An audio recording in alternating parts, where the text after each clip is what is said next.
जय Shri Krishna all of you. आप कैसे हैं? इस कोविड-19 का दौर किस तरह गुजर रहा है? पूरे विश्व भर में महामारी का प्रकोप है। इसके लिए हम सभी निश्चित तौर पर एहतियात बरतते रहें, सुरक्षित रहें, सेव रहें, घर पर रहें, तो हमारे लिए ज़्यादा बेहतर होगा।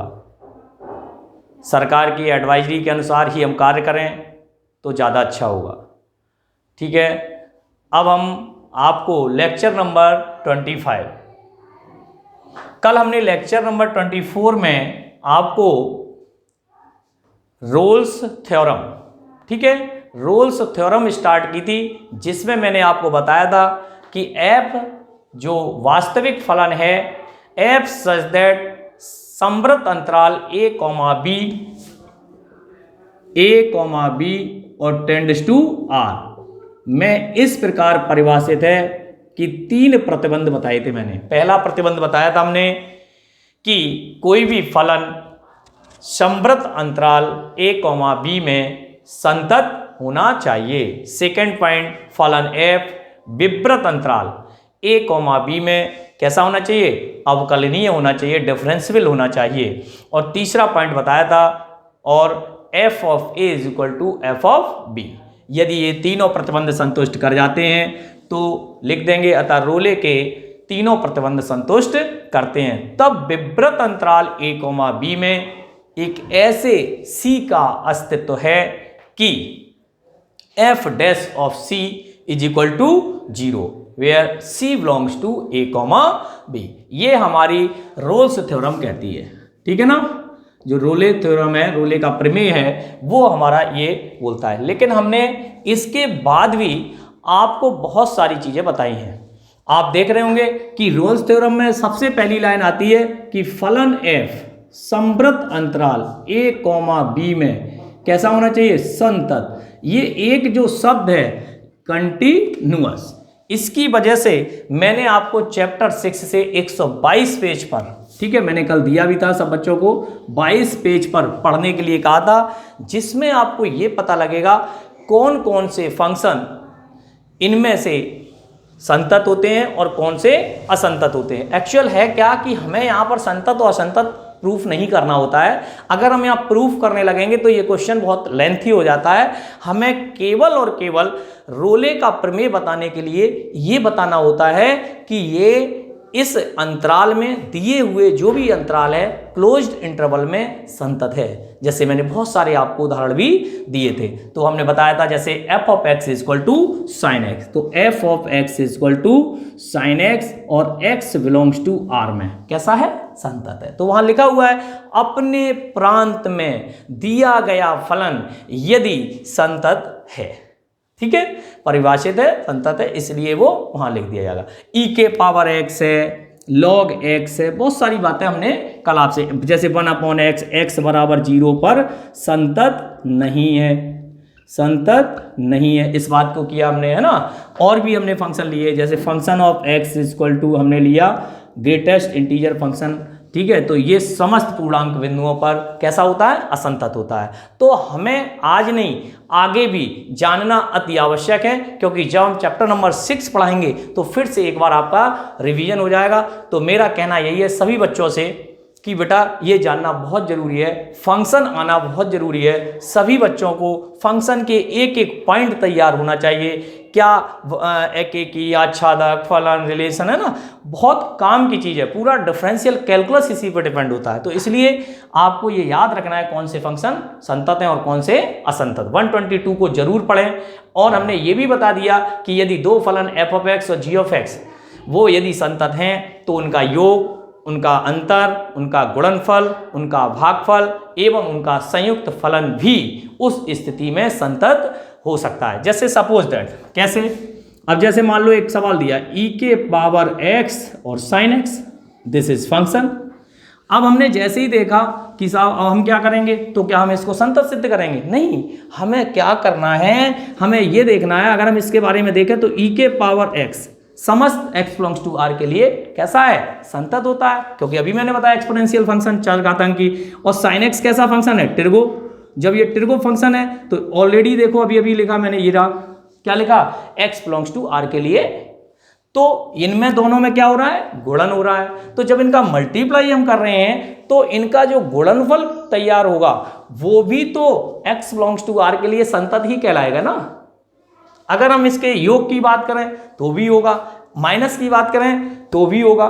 तो इस तरीके से, लेकिन अगर हम भागफल की बात करें तो एक बार r में नहीं होगा। क्यों नहीं होगा, क्योंकि यहां पर आपकी बात आ गई साइन जीरो की, साइन पाई की, और दैट इज जीरो। तो इसमें से हमें लिखना पड़ेगा r minus x such that x is equal to n pi और n belongs to z। Domain range खेलना आ गया तो समझ लो हम फंक्शन से जीत जाएंगे, ठीक है ना। फंक्शन के नाम विद फंक्शन को लिखना और डोमेन रेंज उनकी क्या होती है ये जानना अति आवश्यक है। मैं आपसे एक बार फिर कहता हूं, ठीक है, जरूर याद करें।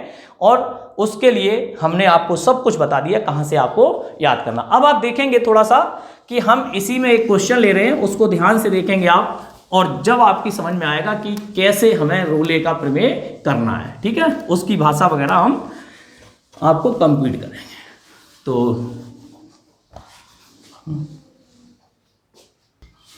बच्चों ये एग्जाम्पल एक लिया है मैंने, इसको सही से देखेंगे, ध्यान से देखेंगे कि ये जो एग्जाम्पल है इसमें पूछा क्या जा रहा है। सबसे पहले हम देखेंगे रोले का प्रमेय का सत्यापन कीजिए। हमें ये प्रूफ करना है, ये फंक्शन दिया गया है और ये क्या दिया गया, इसको हम इस तरह से भी लिख सकते हैं x belongs to -2, closed interval. क्यों, जहां से जहां तक देता है। तो वो जो क्वेश्चन था हमारा, हमने आपको लिख रखा है f सच दैट कोई भी फंक्शन जो है a, b tends to r, इस फॉर्म में आपको दिया जाएगा। That clear. तो सबसे पहले हमें क्या करना होगा, सॉल्व करने के लिए सबसे पहले हमें ये बताना होगा। वैसे अगर आप जानते, चूंकि फंक्शन है आपका function of x is equal to x² + 2, ठीक है। तो ये जो फंक्शन है, चूंकि यह अगर हम जानते हैं तो लिख लें, यह बहुपदीय फलन है। कैसा फलन है, कैसा फलन है, बहुपदीय फलन है। और आप भी जानते हैं इसका जो ग्राफ है वो मुझे लगता है इस तरह से यहाँ आना चाहिए। पैराबोला तो है ही, ये क्या हो गया y-2, तो दो अक्ष ऊपर बन जाएगा, तो इस तरीके से चलेगा। और इधर आप आ जाओ तो वही a = -2 और b = 2, तो ये -2 हो गया, इस तरह से ये चलेगा और यहाँ पर एक लाइन आ जाएगी, ये इस तरह से है ना, ये बन जाएगा। तो क्या होगा, f(a) = f(b), ग्राफ से भी पता लग रहा है, ये ग्राफ हो गया। तो ग्राफ से हमें ये पता लग रहा है कि f(a) = f(b) है और ये कंटिन्यूअस फंक्शन है और डिफरेंशियल भी होना चाहिए। तो हम सबसे पहले फर्स्ट ऑफ ऑल लिखेंगे, चूंकि यह बहुपदीय फलन है और हम जानते हैं कि सभी बहुपदीय फलन, अगर आप जानते हैं तो लिख दो, हम जानते हैं कि सभी बहुपदीय फलन R में संतत होते हैं। कैसे होते हैं, संतत, यानी कि समस्त रियल नंबर में संतत होते हैं। तो देखो बच्चों, एक खास बात आपको बता दें, ये लिखना जरूरी नहीं है, मैं तो आपको वो चीज़ बता रहा हूं कि अगर आपको आता है तो और अच्छे तरीके से, स्पेशली तरीके से उसको समझाया जा सकता है। सवाल एक समझो, लेकिन ऐसा समझो कि आपको उसके सारे सवाल निकालने आ जाए। 10 मत करो, लेकिन एक करो, बहुत शानदार। तो हमने यही किया। तो जब हमने ये देखा कि ये बहुपदीय फलन है और हम जानते हैं कि बहुपदीय फलन समस्त R में, ठीक है, बहुपदीय फलन समस्त R में, यानी कि all of x belongs to R में कैसे होते हैं, संतत होते हैं, कंटिन्यूअस होते हैं। तब लिखेंगे फलन f समवर्त अंतराल।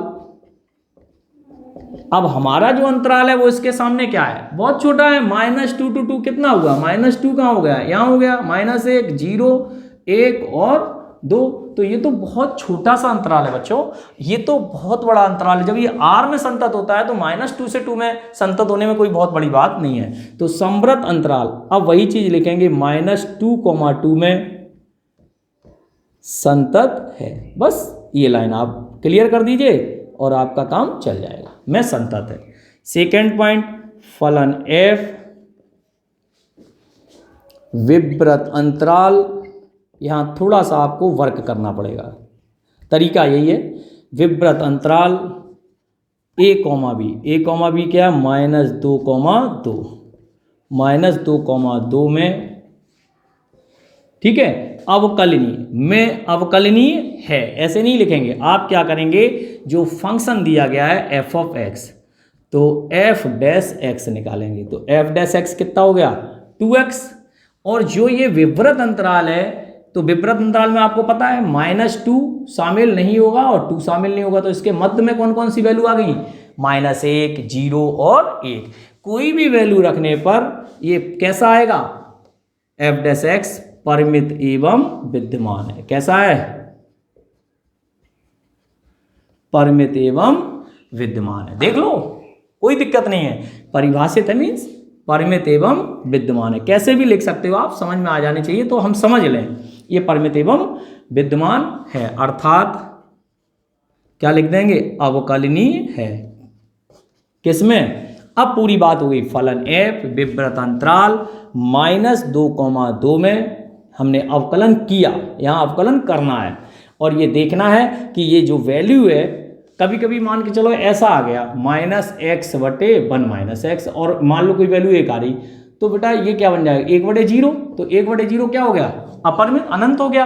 तो उस स्थिति में हमें बताना होता है, तो ये परिभाषित और परिमित और विद्यमान होना चाहिए, वैलिड होना चाहिए, तभी ये अवकलनीय माना जाता है मेरे हिसाब से, ठीक है ना, अकॉर्डिंग टू NCERT भी कहती है, RBSC भी कहती है। तथा तीसरा पॉइंट है f ऑफ a, तो a बराबर आपको पता है -2 है, कहाँ रखते हैं, फंक्शन में, तो फंक्शन हो गया -2² और +2, तो -2² 4, 4 + 2 कितना हो गया, 6।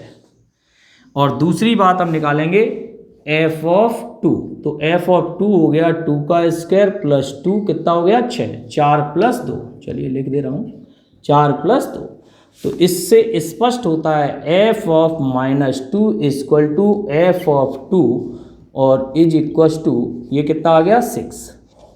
ओके, तो यहाँ से इस तरीके से ये फंक्शन जो है, function of a = function of b = 6। अतः रोले के समस्त या तीनों प्रतिबंध, समस्त क्या, तीनों प्रतिबंध संतुष्ट करते हैं, संतुष्ट होते हैं, संतुष्ट होते हैं। तब क्या लिखेंगे, विव्रत अंतराल, तब विव्रत अंतराल -2,2 में किसी ऐसे बिंदु C का अस्तित्व है, अस्तित्व है कि, क्या आएगा, कि f डैश ऑफ c, तो यहाँ से हम यहाँ लिख दे रहे हैं थोड़ी सी जगह, हाँ, तो ये आ जाएगा आपका f डैश ऑफ c बराबर 0, ये कंडीशन है, ठीक है ना, जब इसके बाद लिखेंगे यहाँ के बाद, तो f डैश ऑफ c। अब f डैश ऑफ c कैसे आएगा, तो x की जगह पे हमें c रखना है, किसमें, अवकलज में, तो f डैश ऑफ c क्या हो गया, f डैश ऑफ c हो जाएगा आपका, चूंकि 2c, तो 2c बराबर 0 और c बराबर 0 बिलोंग्स टू -2 से 2। आप देख लीजिए 0, आप ये लाइन है बेटा, ये 0 है, ये -1, ये -2, ये 1 और ये 2, तो आप देख सकते हैं कि 0 इसमें आ रहा या नहीं आ रहा विव्रत अंतराल में, तो 0 शामिल है। अतः क्या लिख देंगे, अतः रोले के प्रमेय का, रोले के प्रमेय का सत्यापन होता है, जगह का मैं थोड़ी सी ध्यान दें, होता है, बस यही हमारा एग्जैक्टली आंसर होगा। आपको सवाल मैंने पूरी तरह से विधिवत एक एक बात समझाई है, जो मैंने कल आपको संतत के लिए बताया था वो मैंने बताया है। इसका मेथड ही अगर आपको सही से जो हमने सिखाया है कि ये प्रतिबंध है और ऐसा होना चाहिए, लिखना भी यदि आ जाता है, तो मुझे लगता है कि इसको करने में कतई दिक्कत नहीं है, डिफरेंशिएशन तो आप कर ही चुके हैं। तो कहने का तात्पर्य कहीं कोई प्रॉब्लम नहीं है बेटा। सबसे पहले ये फंक्शन देख लें, कैसा फंक्शन है ना, उसके बारे में लिख दें, संतत है या नहीं है, विव्रत में अवकलनी कर दें, यहाँ देख लें परिमित है या विद्यमान है, तो अवकलनी है, एफ ऑफ ए बराबर एफ ऑफ बी आ जाता है, तो रूले के तीनों प्रतिबंध संतुष्ट हो जाते हैं। और क्या लिखेंगे, विभवांतर में किसी ऐसे सी का अस्तित्व है कि f dash of c is equal to 0, जो एफ डैश एक्स आता है उसी में एक्स की जगह पे सी पुट कर दिया जाता है, और सी का मान जो आता है वो इस विव्रत अंतराल को बिलोंग कर रहा है या नहीं कर रहा है। यदि कर रहा है तो रूले के प्रमेय का सत्यापन होता है, यदि नहीं कर रहा है तो रूले के प्रमेय का सत्यापन नहीं होता है। ठीक है, नोट कर लें, दैट्स इट। तो एक एग्जांपल ले रहा हूं मैं अपनी बुक का, आरबीएससी का 23 का सेकंड। फर्स्ट भी बहुत सिंपल है और करके आप देखना, इसमें 4-5 क्वेश्चनों को जरूर करके देख लेना, आ जाएगा आपको जो मैंने सिखाया। सबसे पहले चूंकि यह है चरघातांकी एवं त्रिकोणमितीय फलनों का गुणनफल है, जो कि आर में, समस्त आर में, समस्त आर में संतत होते हैं। तब फर्स्ट फलन f संवृत अंतराल 0 to पाई में, संवृत अंतराल 0 to पाई में संतत है। ठीक है, संतत है। सेकंड फलन f विपरीत अंतराल 0 to पाई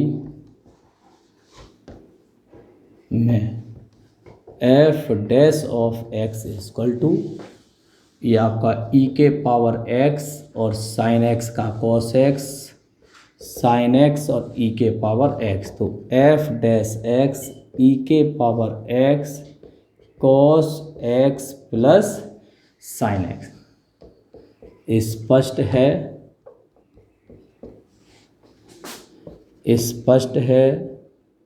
कि 0 to पाई में, स्पष्ट है कि अंतराल में परिमित एवं विद्यमान है, अर्थात f ऑफ x अवकलनीय है, अर्थात f ऑफ x अवकलनीय है। तथा थर्ड पार्ट में f ऑफ 0 फलन में मान रख देंगे, तो e के पावर 0 और साइन 0, तो 1 into 0 बराबर 0।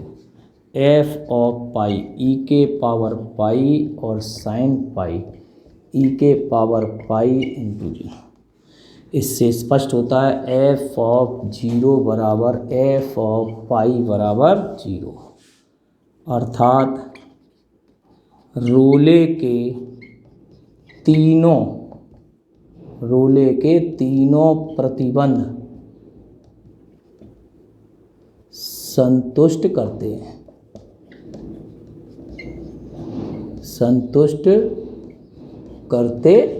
ठीक है बच्चों, यहां तक सबकी समझ में आ गया होगा। तीनों प्रतिबंध संतुष्ट करते हैं। तब विपरीत अंतराल 0 to पाई में किसी ऐसे सी का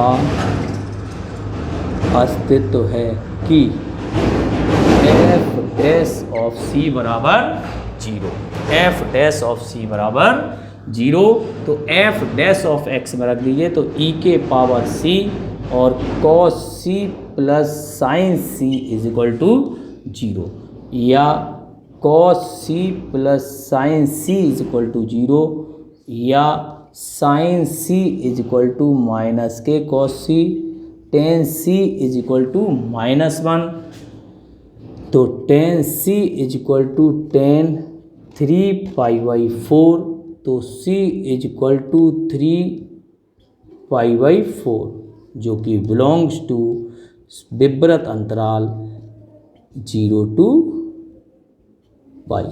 ठीक है ना। अब आप ध्यान से देखेंगे पूरा सवाल एक बार और समझ लें अच्छे से, ठीक है। फिर हम लैग्रांज प्रमेय की ओर चलेंगे, क्योंकि ये जो दो क्वेश्चन है, मैंने एक आपको बहुपदीय फलन एल्जेब्रिक बताया और दूसरा मैंने एक्सपोनेंशियल और त्रिकोणमिति का बताया, ठीक है। इसके आधार पर आप प्रश्नों को करें, फिर भी कोई दिक्कत आए तो आप कमेंट बॉक्स में पूछ सकते हैं प्रॉब्लम क्लास में, ठीक है।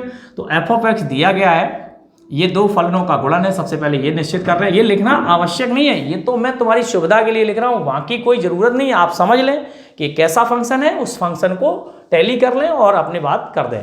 तो जब ये आर में संतत है तो इसमें हम लिख ही देंगे। दूसरे में हमने 0 to π में, है ना, अवकल करके और बताया है, स्पष्ट है कि अंतराल में परिमित एवं विद्यमान है, एफ ऑफ एक्स अवकलनीय है। तब तीसरा पॉइंट एफ ऑफ 0 ई के पावर 0 साइन 0, तो यहाँ ई के पावर 0 का मान 1 है ना, और साइन 0 का मान 0, और 0 का गुणा करेंगे 0, ई के पावर पाई साइन पाई का मान 0, तो 0 हो गया। रोले के तीनों प्रतिबंध संतुष्ट करते हैं। तब विवर्त अंतराल 0 to π में किसी ऐसे सी का अस्तित्व है कि f dash of c equal to 0।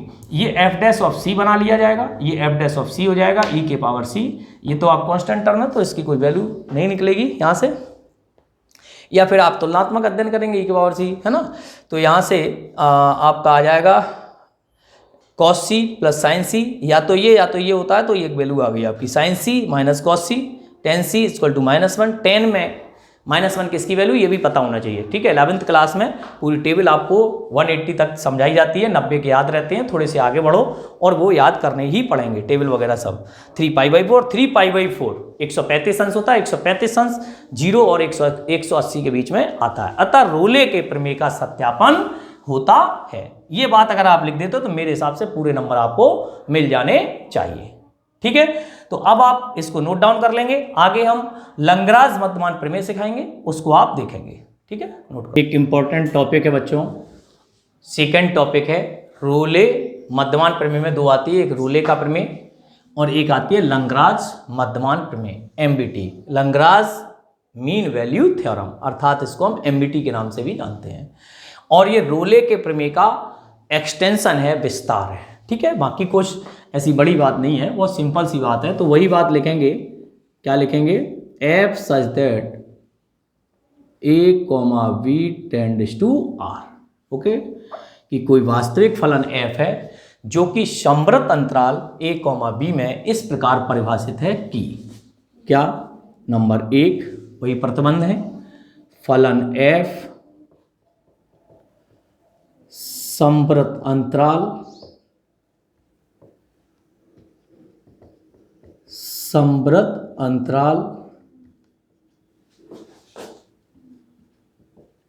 A comma B में संतत है। सेकंड थिंग, फलन एफ विवर्त अंतराल ए कॉमा बी में अवकलनीय है, अवकलनीय है। तो आपने देखा, आप सोच रहे होंगे सर आप रोले लिख रहे हैं या लैग्रांज लिख रहे हो, ऐसा सोच रहे हो क्या?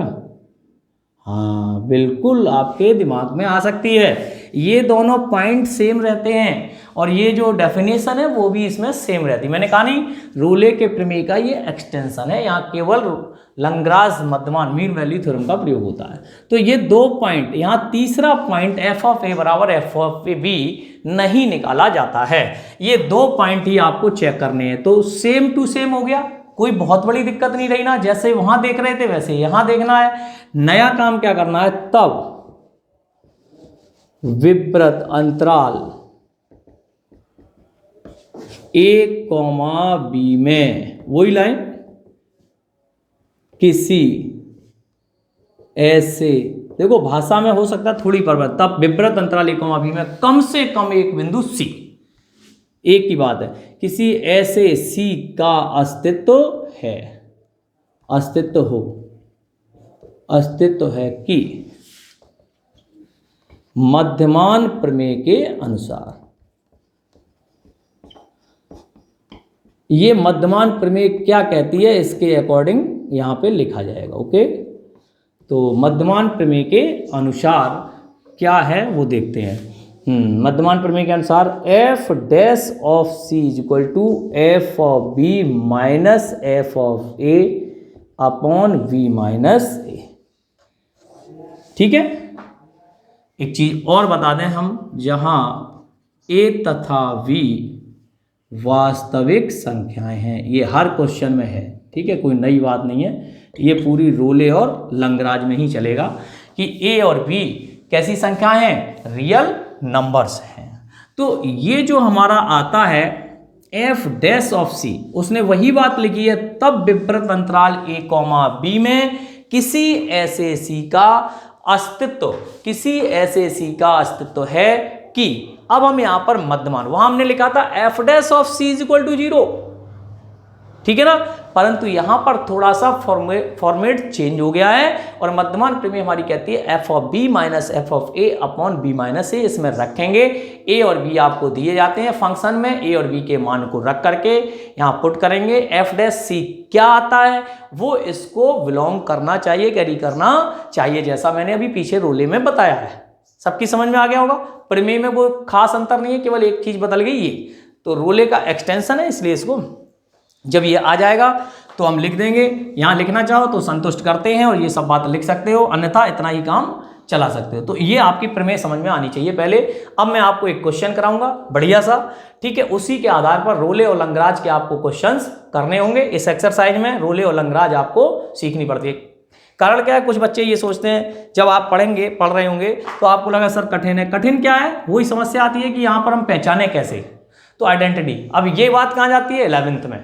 फंक्शन नहीं पता सर, हमें ये नहीं पता संतत है या नहीं है, क्यों है क्यों नहीं है, तो बहुत सारी चीज़ें होती हैं जो हमें प्रीवियस ईयर से सीखने को मिलती हैं। तो 11th आपको मजबूत करनी पड़ेगी। आप जैसे सेकंड चैप्टर है, बहुत से बच्चों ने रिलेशन एंड फंक्शन पढ़ा ही नहीं होगा, बहुत से बच्चों ने सेट पढ़ा ही नहीं होगा, बहुत से बच्चों ने ट्रिगोनोमेट्री पढ़ी ही नहीं होगी, जबकि ये विशेष काम की चीज़ें हैं, है ना।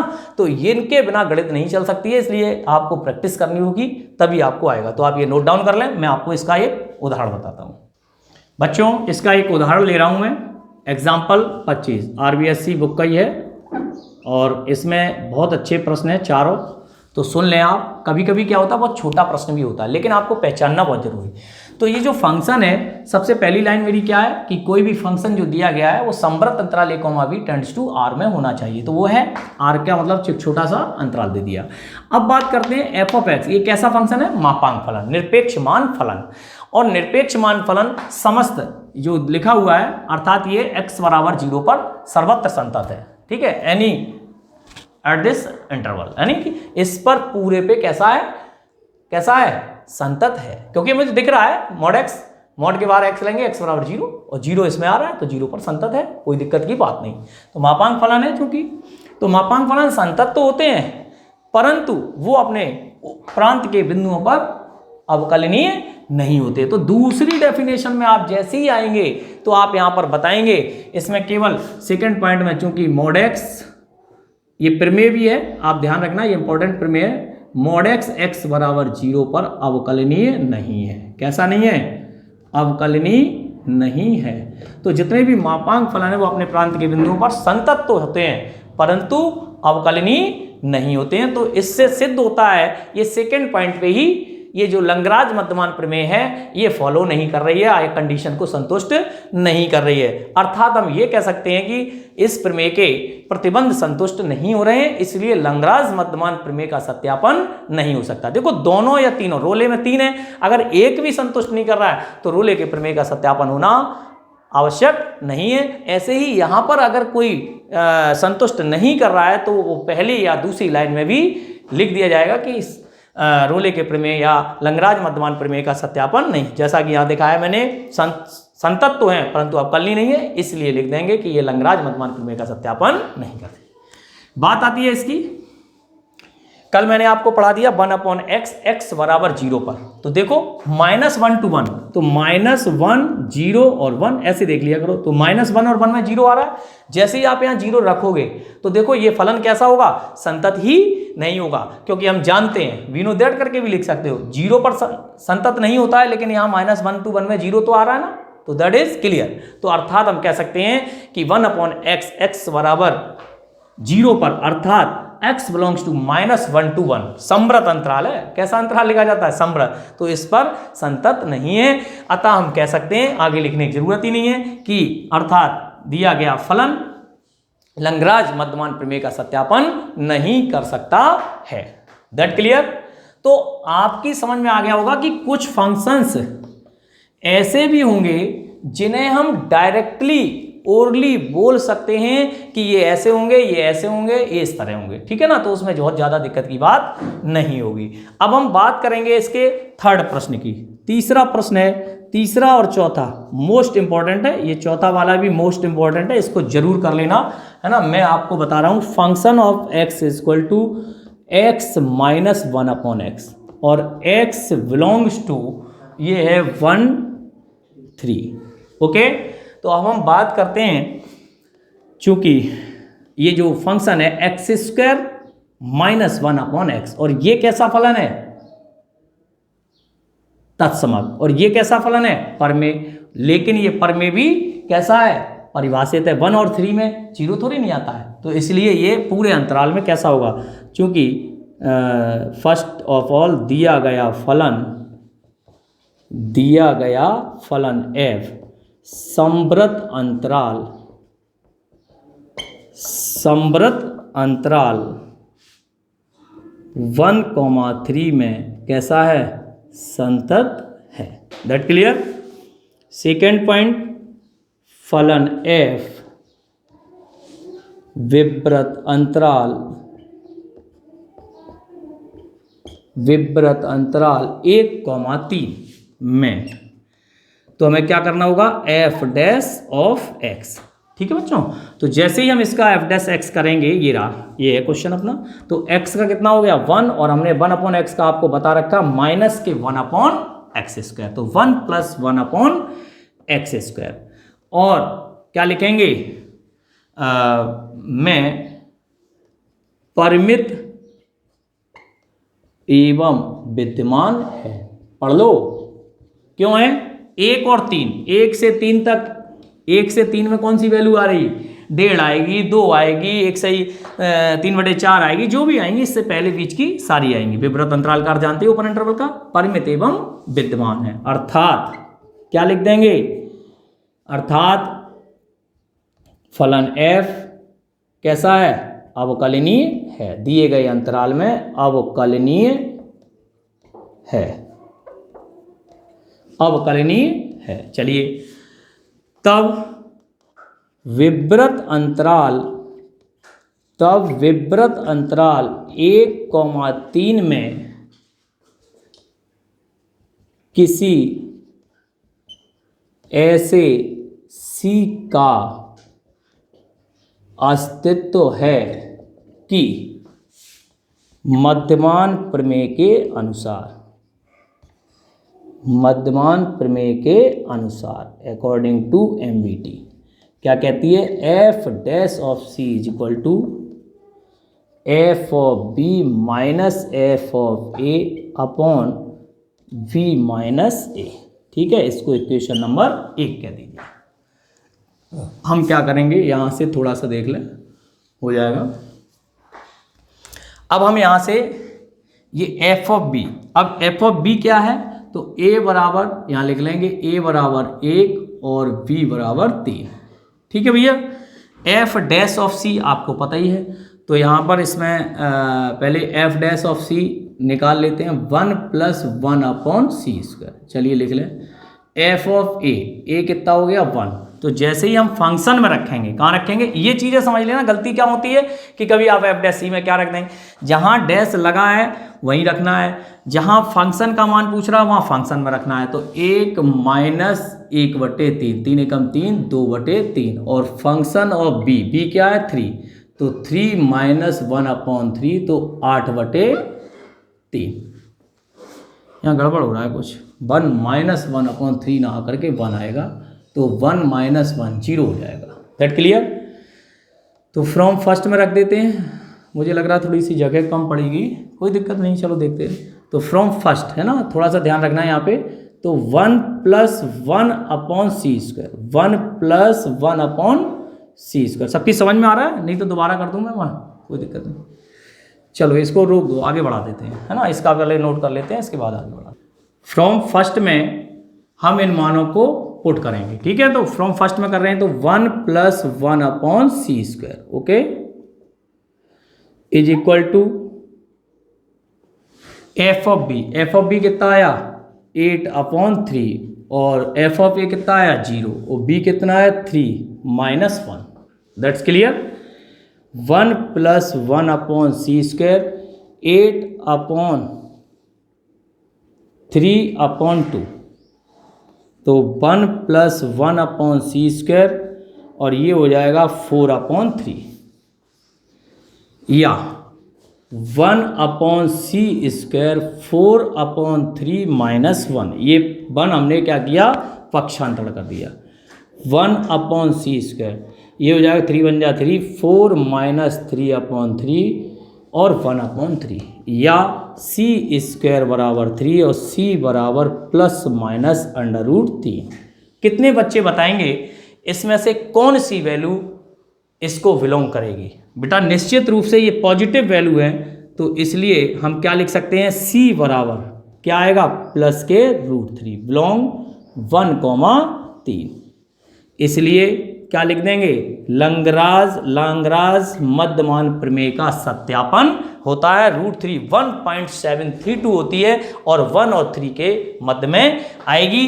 अर्थात इस तरीके से लाग्रांज मध्यमान प्रमेय का सत्यापन भी हमने कर लिया है। तो इस तरीके से आज हमने जो आपको पढ़ाया है वो रोले कंप्लीट करा दी है, उसके उदाहरण बताए हैं, लाग्रांज कंप्लीट करा दी, इसके 3 उदाहरण समझाए हैं, और चौथा जो उदाहरण है इसका एक, वो भी बहुत ही शानदार है, उसको 25वें का एग्जाम्पल नंबर 25 का 4th, ये अवश्य ही करना, ठीक है। और इसमें जो 7.6 है, 7.6 में जो तीसरा सवाल है उसमें आपको x + 1/x as it is मिल गया है। सी वाला बहुपदी फलन है, एज इट इज बहुत सिंपल है, तो इनमें से 1-2 सवाल करना है, और इनमें से 7.6 में से, ठीक है ना। तो ये रोले और इसके सवाल है जो बहुपदी फलन है या गुणनफल वाले हैं, इनको 2-2, 4-4 सवाल करना जरूर सीख लें, जिससे आपको लैंग्वेज लिखनी आ जाए। बच्चों को थ्योरी लिखने में दिक्कत आती है, सही बात भी है, दिक्कत आती भी है, जो मैथमेटिक्स से स्टूडेंट उन्हें ज़्यादा आती है, तो इसलिए आप इसको प्रैक्टिस में लें। बार बार जो चीज़ हमने लिखाई है उसको प्रैक्टिस करें। 4-6 सवाल जब आप करोगे, 4-5 सवाल करने के पश्चात अपने आप लुक आ जाएगा, ठीक है ना। तो आज आपने जो भी सीखा है बहुत अच्छा टॉपिक था, मैंने पीछे से लेके पढ़ाया बेटा, पूरी कोशिश की है कि आपको लाग्रांज और रोले समझ में आ जाए, क्योंकि बच्चों के कम समझ में आता है। मैं इतने सालों से पढ़ा रहा हूँ, सब समझ में नहीं आई पढ़ाने के बाद, तो यही होता है। लेकिन फिर भी मेरा वीडियो पड़ा रहेगा, इसको आप 1 बार, 20 बार, 10 बार देख सकते हो। फिर भी यदि कोई क्वेरी हो तो आप अपनी कमेंट बॉक्स में डाल दें कि सर हमें ये क्वेश्चन इसमें नहीं आया या प्रॉब्लम क्लास में, तो मैं बता सकता हूँ, ठीक है भाई। आज के लिए इतना ही, थैंक यू सो मच।